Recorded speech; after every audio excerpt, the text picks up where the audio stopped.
Hi friends, welcome back to our channel PSR. Good morning friends. ఈ వీడియోలో మనం మదనపల్లి మార్కెట్లో ఈరోజు టమాటా స్టాకు ఎంత వచ్చిందో తెలుసుకుందాము. నిన్నటికంటే పెరిగిందా తగ్గిందా ఈ వీడియోలో తెలుసుకుందాము. ఈరోజు డేట్ వచ్చేసి 17వ తారీఖు 6వ నెల 2024 సంవత్సరం. ఇక్కడ మదనపల్లి మార్కెట్లో అయితే 33 మండీలు ఉన్నప్పటికీ కేవలం 28 నుంచి 30 మండీలకు మాత్రమే స్టాక్ వస్తుంది. ఈరోజు ఓవరాల్ స్టాక్ చూసుకుంటే అన్ని మండీలకైతే చాలా వరకు తగ్గింది. ఈరోజు బక్రీద్ సందర్భంగా అయితే స్టాక్ అనేది తగ్గింది. కాయలు ఎవరు కోసుకొని రాలేదు. చూడాలి మరి ఈరోజు టాప్ ధర ఎంత వెళ్ళిద్ది అనేది. ఈరోజు అయితే టాప్ ధర అయితే భారీగానే వెళ్ళే అవకాశం ఉంది. స్టాకు చాలా తగ్గింది కాబట్టి అక్కడక్కడైతే 2000 టచ్ అయ్యే అవకాశం అయితే అగపడుతుంది.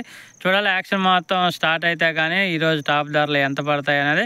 ప్రస్తుతానికైతే స్టాక్ తగ్గింది. నా ఎక్స్పెక్టేషన్ అయితే ఒక 1800 నుంచి 1900 2000 రూపాయల వరకు అయితే టచ్ అవ్వచ్చు ఈరోజు. ఓకే ఫ్రెండ్స్, వీడియో నచ్చితే లైక్ చేయండి, షేర్ చేయండి, కామెంట్ పెట్టండి.